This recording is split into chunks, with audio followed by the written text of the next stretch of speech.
안녕하세요. 올해로 36살 된 여자입니다. 변호사님 만나서 이혼 상담 받을 때 세상에 정말 말도 안 되는 사건 하나가 발단이 되어서 이혼하는 부부들이 많다는 이야기를 해주셨어요. 그런데 제 경우도 자기가 봐온 이혼 사유들 중에서도 손에 꼽을 만큼 말도 안 되는 것 같다고 하더라고요. 하기야, 세상에 아픈 시어머니한테 죽 한번 끓여드렸다가 이혼한 사람이 저 말고 세상 천하에 또 어디 있겠나요? 이혼한 게 자랑은 아니지만 어디에라도 한번 털어놓아 보면 제 속이라도 후련해지지 않겠나 싶어서 이렇게 제 이야기 한번 해보려고 이렇게 찾아왔습니다. 결혼 생활 자체만 두고 본다면 그렇게 나쁜 편은 아니었어요. 문제는 시어머니께서 저희 집 근처로 이사를 오시면서 시작되었습니다. 바로 옆집까지는 아니지만 차로 가면 5분 정도 걸리고 걸어서도 15분 내외로 갈 만큼 가깝게 이사를 오셨거든요. 원래도 결혼 전에 신혼집 구할 적에 남편이 시댁 근처에 집을 구하면 어떻겠냐는 이야기를 꺼냈던 적이 있어요. 그때는 나름의 이유가 있기는 했습니다. 친정이 멀기도 하고 저희가 맞벌이 부부라 아이가 태어난다면 여러모로 도움을 받을 수 있겠지 않느냐 하는 이유였지요. 가까우면 반찬 같은 것도 해다 주실 테고 그때 당시는 저희가 차가 없었는데 급한 일 있으면 차를 얻어 타거나 빌려다 쓸 수 있지 않느냐 하면서 애 봐주는 것 말고도 여러모로 도움받을 일이 많을 거라며 저를 꼬드겼죠. 생각해보니 틀린 말은 아니다 싶어서 잠깐 혹하긴 했어요. 아버님이 저희 결혼하기 전에 돌아가셔서 어머님 혼자 지내시거든요. 어머니 걱정에 가까이 살고 싶어하는 마음이 굴뚝 같다는 건 이해가 갔습니다. 오히려 모시고 살자고 안 하는 게 어디냐 싶었죠. 그래도 왠지 모르게 내키지가 않더라고요. 제가 너무 쉽게 생각하는 것 같아서 주변 지인들한테 물어봤을 땐 차라리 돈을 더 주고 사람을 구했으면 썼지 시댁 근처에서 사는 건 절대 아니라는 조언도 들었기도 하고요. 결국엔 시댁 근처에 신혼집을 구하지 않았습니다. 출퇴근 거리라든지 이런저런 거 재보고 신혼집을 구했는데 하필이면 그게 하필 시댁과 정반대 방향에 있는 동네였어요. 그렇다 보니 시댁과는 오히려 거리가 너무 멀어진 셈이 되었지요. 의견을 냈던 게 남편이지만 이 결정에 별다른 불만을 갖지는 않았었습니다. 앞서 말씀드린 것처럼 다른 부부들처럼 멀쩡하게 잘 살았어요. 결혼하고 1년 정도 지나서 중고차이긴 하지만 국산 중형차로 한 대 뽑았고 그 차 타고 다니면서 주말이면 연애할 때 마냥 여기저기 놀러 다니고 참 좋았습니다. 저희가 경제적으로 넉넉한 편은 아니었다 보니 자녀 계획은 조금 미루기로 했고요. 나이 더 먹고 아이 가지면 노산의 위험이 있어서 걱정되긴 했었는데 이혼한 지금에 와서는 자녀 계획을 미룬 게 어떻게 보면 잘한 일 아닌가 싶기도 하네요. 아무튼 결혼한 지 어느덧 3년이란 시간이 지나고 있었는데 이때부터 조금씩 문제가 생기기 시작했습니다. 어버이날 때였나 언제인지 정확히 기억은 안 나는데 저희가 시댁에 방문했을 때 일이에요. 어머님이 굉장히 깔끔한 성격이셨는데 그날따라 집 상태가 평소랑은 다르게 지저분하더라고요. 그래서 남편하고 구역 나눠서 집 정리하는 거 도와드렸죠. 어찌나 지저분했는지 정리하는 데만 거의 2시간이 걸렸습니다. 다 하고 나니까 원래는 어머님 모시고 가까운 데서 외식을 하려고 했는데 진이 빠져서 어디 나가진 못하겠더라고요. 어머님이 뭔 외식이냐고 그냥 집에서 먹자고 하시길래 집에 있는 걸로 간단히 먹을까 싶었는데 냉장고에 보니까 반찬도 몇 가지 없고 그나마도 있는 건 곰팡이가 피어있고 아무튼 간단히 먹을 상황도 아니어서 배달음식 이것저것 시켜서 먹었습니다. 평소에 굉장히 깔끔하신 분이다 보니 이 상황이 조금 걱정되기도 했어요. 노년기에 찾아오는 우울증이 굉장히 위험하다고들 하잖아요. 어머님 상태나 집 상태를 보면 우울증을 의심하지 않을 수가 없었습니다. 그래서 제가 먼저 어머님한테 요즘 무슨 일 있으시냐고 조심히 물었어요. 아니나 다를까 어머님이 요즘 의욕도 없고 TV를 틀어도 맨날 봤던 것만 해주는 것 같고 재미도 없다. 혼자 지내는 게 익숙해졌다고 생각했는데 요즘 들어 부쩍 외롭고 그렇다. 하고 대답을 하시더라고요. 집에 가는 길에 보니 남편 표정이 많이 어두워 보였어요. 다른 사람도 아니고 자기 어머니 일인데 당연히 신경이 안 쓰일 리가 없었을 테죠. 얼마나 신경이 쓰이는 건지 며칠 내내 남편 상태도 정상은 아니었어요. 밥 먹다 말고 먼 산을 바라보질 않나 같이 TV 보면서 깔깔대다가도 한숨을 푹푹 내쉬질 않나 마침 제 친구 중에 정신과 의사 선생님과 결혼한 친구가 한 명 있었거든요. 인터넷으로 노년기 우울증에 대해서 따로 검색해보면서 이것저것 알아보긴 했는데 그래도 의사 선생님한테 직접 물어보는 것만 쉽겠나 싶어서 친구한테 부탁해서 친구 남편과 따로 만나는 자리를 가졌어요. 그 자리에서 그간 궁금했던 거, 혼자 노년기 우울증에 대해서 알아보면서 이해가 안 되었던 거 이것저것 물어봤습니다. 친구 남편이 제 이야기를 듣더니 노인성 우울증이 맞는 것 같긴 한데 솔직히 이야기만 들어서는 잘 모르고 병원에 와서 한번 검사를 받아보는 게 좋겠다는 대답을 해줬어요. 약물 치료를 병행할 경우 상태가 호전되는 경우가 많기 때문에 꼭 자기 병원 아니더라도 좋으니 병원에 한번 모시고 다녀오라고 조언을 해주더라고요. 그날 집에 돌아와서 남편 불러놓고 제가 들은 이야기를 해줬습니다. 언제 날 잡고 병원 한번 모시고 가자고요. 당신 어머니도 아니고 시어머니 일인데 나 대신 알아봐줬다고 고맙다는 인사를 듣고 싶어서 한 일은 아니었지만 남편은 그런 저를 두고 고마워하기는커녕 그러니까 지금 우리 엄마가 정신병자라고 말을 하고 싶은 거냐고 화를 내더라고요. 어이가 없어서 말문이 막혔지요. 내가 언제 어머님을 정신병자라고 했냐고 따졌더니 엄마 모시고 정신병원 가자는 게 그 소리 아니냐, 시어머니 정신병자 만드니까 기분이 좋냐 하면서 따지고 들더라니까요. 그러면서 한다는 소리가 그냥 결혼할 때 자기 말대로 시댁 근처에 집을 구했으면 이런 일도 없었을 거 아니냐며 저를 원망하는 거예요. 그날 엄마가 외롭다고 하는 말 못 들었느냐며 가까이 살면서 왕래가 많았으면 엄마가 외로워할 일도 없었을 거라고 마치 시어머니가 그런 기분을 느끼는 게 다 저 때문인 듯이 책임을 떠넘기더라고요.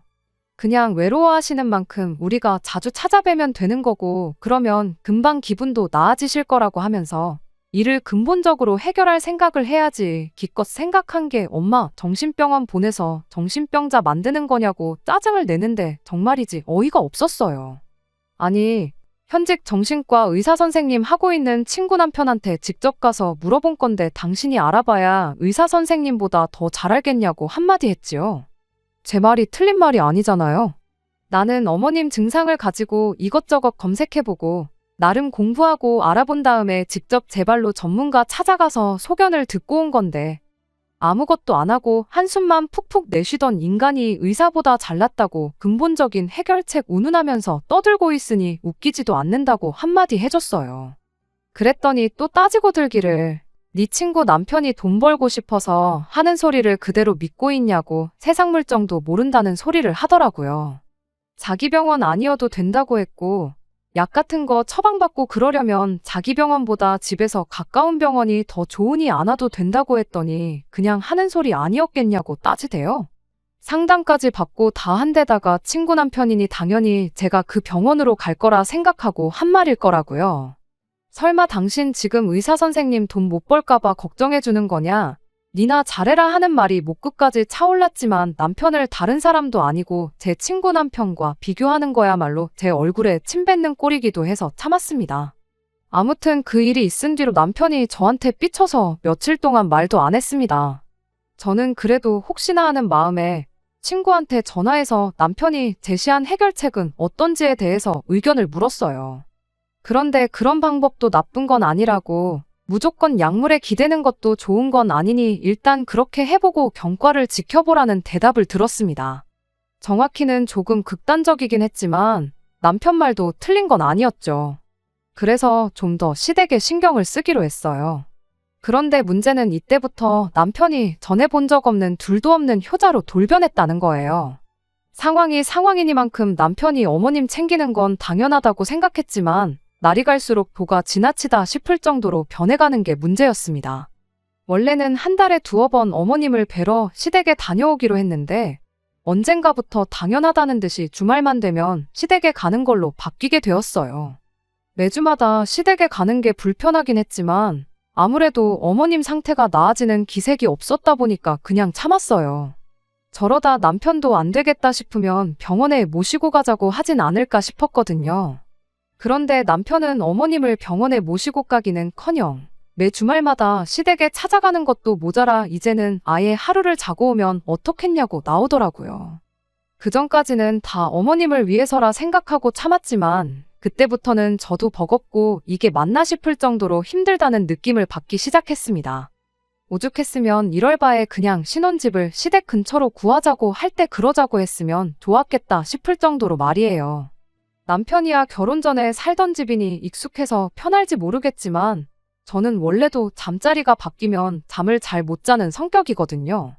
게다가 시댁이 집이 넓지가 않아요.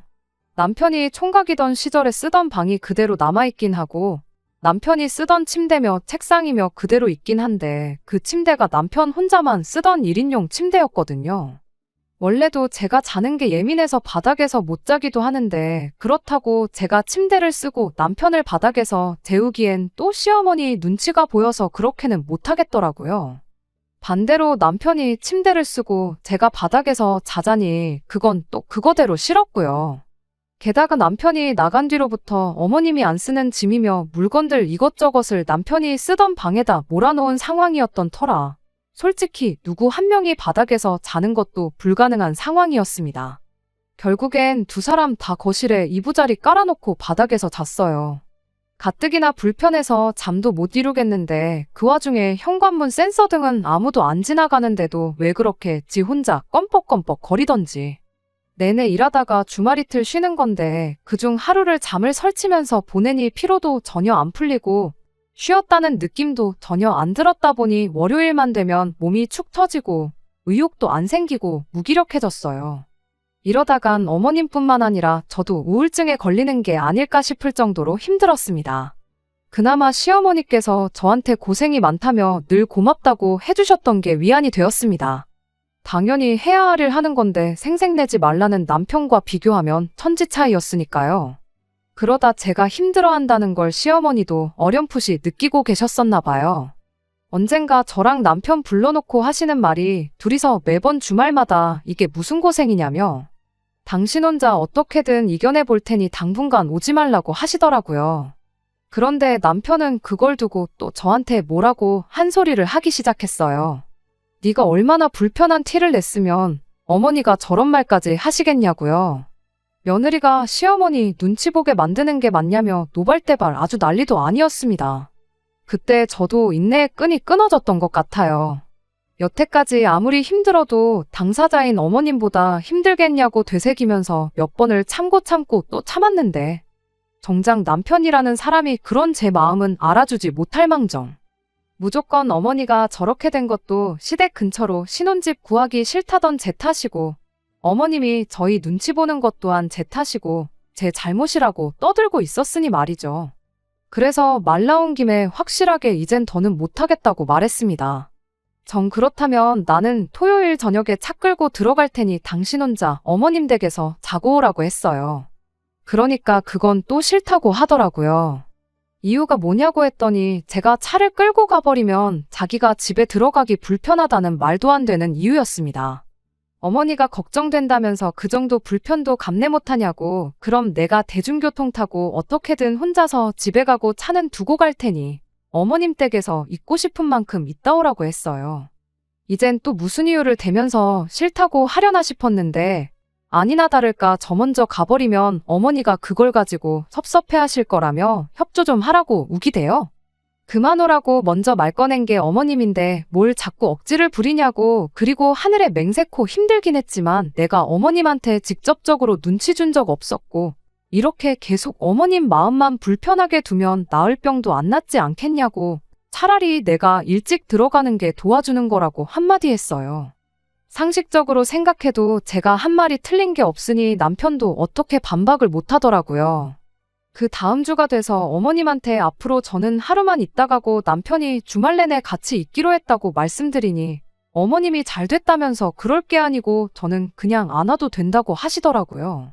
와서 내내 집안일만 하고 그러는 거 보면 안쓰럽고 미안해서 힘들었다고 강하게 입장을 이야기하시는데 아무리 남편이라고 해도 오지 말라고 하시는데 그런 저를 억지로 데려올 수가 없었어요. 그렇게 남편만 혼자 시댁에 다녀오게 되었어요. 이따금씩 한 번은 같이 따라갔다가 적당한 시간 봐서 혼자 돌아오는 식으로 저도 제 나름대로 최선을 다했습니다.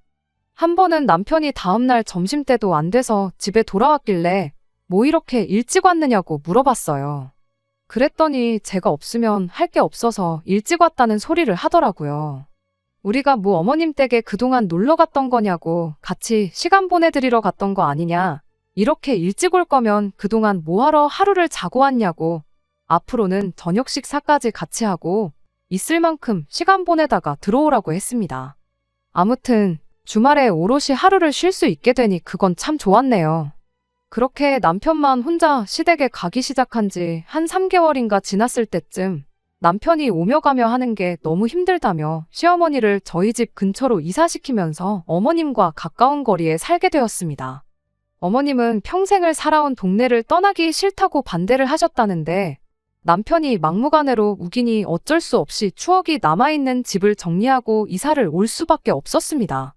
그 과정에서 저랑은 상의 한마디도 없었고요. 어머님은 당연히 남편이 저에게 말했을 거라 생각했기에 아무 말도 안 하셨던 거였어요. 집이 가까워지면서 시어머니와는 어쩔 수 없이 더 많은 시간을 함께하게 되었네요. 다행인 건 새로 이사한 집은 먼저 살던 집보다 훨씬 더 좁아져서 자고 올 일은 없었다는 거예요. 결혼할 때랑 마찬가지로 모시고 살겠다고 집으로 합가안시킨 게 어디냐 생각하고 좋게 생각하기로 했죠.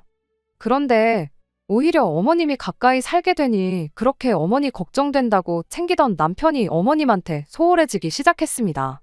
주말이 되면 평일에 잘해드리지 않냐면서 그간 자기 못 놀러 다닌 걸 보상이라도 받으려는 듯 혼자 여기저기 놀러 다니더라고요. 친구들하고 1박 2일로 낚시며 캠핑 같은 것도 하러 다니고 일요일 아침에 조기축구회도 나가기 시작하고 그간 남편도 매 주말마다 시댁 오며 가며 고생했으니 그 정도는 못 누릴 건 아니라고 생각했고 어머님도 남편이 주말에 어딜 놀러 간다고 해서 그걸 가지고 섭섭해하지 않으셨어요. 그런데 어이가 없었던 건 남편이 그렇게 놀러 나갈 때마다 저한테 어머니하고 시간 좀 같이 보내라며 부탁을 하고 갔다는 거예요. 그간 자기 혼자 시댁에 오며 가며 하지 않았냐며 저보고 그 정도는 당연히 해줄 수 있느냐고 하는데 할 말이 잔뜩 있었지만 괜히 또 싸우고 싶지 않아서 알겠다고 했어요. 그렇다고 제가 남편한테 져준 건 아니었습니다. 저도 나름대로 계획이 다 있었거든요. 저나 남편 없이도 어머님이 평일이고 주말이고 혼자서 활동적이게 보내실 수 있게 또래분들하고 어울릴 수 있는 동호회 같은 것도 찾아드렸고 구민회관 같은 데서 있는 수업 같은 거 수강 신청도 해드렸어요. 어떤 날 하루는 아예 어머님을 모시고 병원도 다녀왔고요. 그렇게 몇 달 지나니까 어머님이 친구분도 많이 만드셔서 굳이 저희가 아니어도 여기저기 놀러 다니시게 되었고 매일 같이 하던 저녁 식사도 일주일에 한두 번 정도로 줄어들게 되었습니다. 거의 1년 가까이를 고생했는데도 좀처럼 나아지지 않았던 어머님 상태가 엄청 좋아지기 시작했던 거예요. 어머님은 병원 다녀오고 나서 약 먹고 나니까 훨씬 좋다고 하셨는데 남편은 끝까지 그걸 인정하지 않고 자기가 집 근처로 이사를 시킨 덕분에 좋아진 거라고 온갖 생색을 다 냈어요. 뭐 이러나 저러나 어머님 상태가 좋아졌는데 누구 공이 더 컸나 따지고 그럴 게 뭐가 있나요? 좋은 게 좋은 거라고 그냥 그러려니 하고 말았죠. 그러던 어느 날이었습니다. 남편은 또 아침 대바람부터 친구들하고 캠핑을 다녀오겠다며 집을 나갔어요. 나가면서 평소처럼 저한테 집에서 놀지만 말고 엄마 좀 신경 써달라고 말을 하고 나갔고 저는 알겠다고 대답을 했어요. 그때는 어머님 상태가 거의 다 나았다고 봐도 무방할 정도로 좋아진 상황이었다 보니 크게 신경 안 쓰고 점심 조금 지난 시간까지 제 볼일을 보면서 쉬고 있었습니다. 그러다 식사 때가 되니까 어머님 생각이 나더라고요. 아직 식사 안 하셨으면 저희 집에 오셔서 같이 식사나 하자고 물어봐야겠다 싶어서 전화를 드렸어요. 그런데 어머님이 거의 다 죽어가는 목소리로 전화를 받으시더라고요. 무슨 일이냐고 괜찮으시냐고 물었더니 그저께 같이 수업 들으면서 친해진 분들하고 어디를 놀러 갔다 왔는데 그때 뭐를 잘못 먹은 건지 싶다고 하시면서 어제부터 아무것도 못 드신 상황이라고 하셨어요. 그래서 부랴부랴 시댁으로 향했죠. 장염으로 고생해보신 분들은 다 아시겠지만 이틀 동안 밥도 안 먹고 위아래로 쏟아내기만 하면 정말 손도 까딱 못할 만큼 진이 빠지고 힘들잖아요. 그래서 죽이라도 한 그릇 끓여드려야겠다 싶어서 찾아간 거예요. 아니나 다를까 어머님이 얼마나 고생을 하셨는지 얼굴이 아주 반쪽이 되셔서는 집에서도 거의 기어다니다시피 계시더군요. 잠시만 기다리시라고 금방 죽이라도 끓여서 드릴 테니 일단 그거 드시고 기운 좀 차리시라고 했죠. 그리고 시댁에 있던 재료들 가지고 야채죽을 끓이기 시작했어요. 그러던 중에 남편한테 전화가 왔습니다. 한참 캠핑장 다 도착해서 놀고 있는데 같이 놀러간 친구 한 놈이 룸사롱 다녀온 영수증을 마누라한테 들켜서 대판 싸움이 나는 바람에 결국 캠핑이 파투가 나버렸다더라고요. 그래서 집에 왔는데 집에 아무도 없어서 어디냐고 물으려고 전화를 한 거였어요. 남편한테 어머님이 장염 때문에 엄청 고생 중이신 것 같아서 죽 한 그릇 끓여드리려고 시댁에 와 있다고 대답했더니 남편이 어머니 많이 아프시냐 묻고는 자기도 여기로 오겠다고 하더라고요. 남편이 온다고 뭐 달라지는 건 없겠지만 온다는데 오지 말라고 하기도 뭐해서 그러라고 했습니다. 그리고 저는 다시 죽을 끓이기 시작했지요. 이윽고 남편이 시댁에 도착했는데 뭐가 그리 신이 난 건지 콧노래를 흥얼거리면서 들어오더라고요.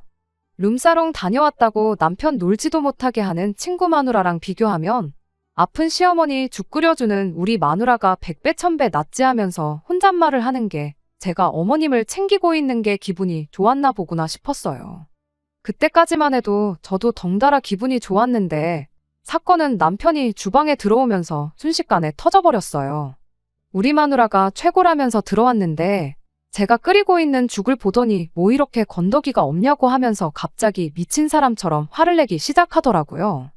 시어머니가 우습게 보이냐면서 뭔 건더기도 하나 없는 죽을 끓였냐면서 마트가 코앞인데 너는 전복 하나 사러 갈 정성도 없냐고 하면서 갑자기 입에 개거품을 물면서 따지고 들기 시작했습니다. 난데없이 이 인간이 미쳤나 싶었는데 가만 보니까 얼굴도 시뻘겋고 입에서 술 냄새가 나는 게 이 인간이 술을 마시고 왔나 보더라고요. 가만 생각해보니 캠핑장에서 막 자리 피고 놀기 시작하다가 친구 때문에 파토가 났다는 말이 떠올랐어요. 그렇다는 건 이미 술은 캠핑장에 도착했을 때부터 마시기 시작했던 거고 거기서부터 집까지 그 먼 거리를 술 먹고 운전해서 왔다는 소리잖아요. 그래서 남편한테 지금 술 먹고 운전해서 여기까지 온 거냐고 제정신이냐고 한마디 했어요. 암만 놀던 중에 파토가 났다고 한들 술을 마셨으면 술을 깨고 나서 오는 게 정상 아니냐고요. 그랬더니 말 돌리지 말라면서 짜증을 내더라고요. 당장 마트 가서 전복 하나 사와서 제대로 된 죽을 끓이라면서 성질을 부리는데 제가 싫다고 어머님 죽일 일 있냐고 전복을 왜 넣냐고 한마디 하는데 남편이 난데없이 펄펄 끓는 냄비를 그대로 엎어버리더군요. 냄비가 엎어지면서 펄펄 끓던 죽이 제 발등에 조금 튀어서 저도 모르게 비명을 질렀습니다. 어머님이 그 소리를 듣고는 아픈 몸이 끌고 나오셔서는 이게 다 무슨 일이냐고 묻더라고요. 남편은 의기양양하게 시어머니 드실 죽에 전복 한 마리도 아까워하는 며느리 교육 좀 시켜주고 있는 거라고 하는데 어머님이 남편 말 끝나기가 무섭게 남편 따귀를 한 대 올리시고는 저한테 괜찮냐고 물어봐 주셨습니다. 그러면서 남편한테 한마디 했어요.